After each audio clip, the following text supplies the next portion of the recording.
Ayan. Puro kahoyan yan.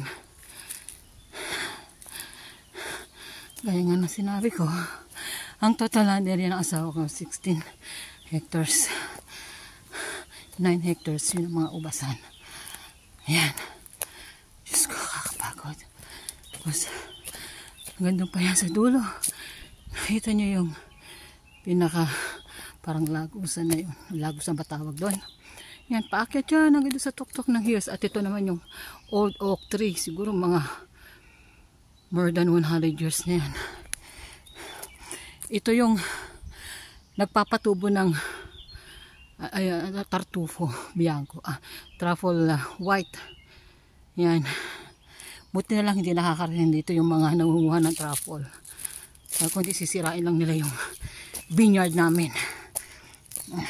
Ito naman, ibang ibaba naman ito. Pag-aari din ang asawa ko. Tsaka yun doon. Yan.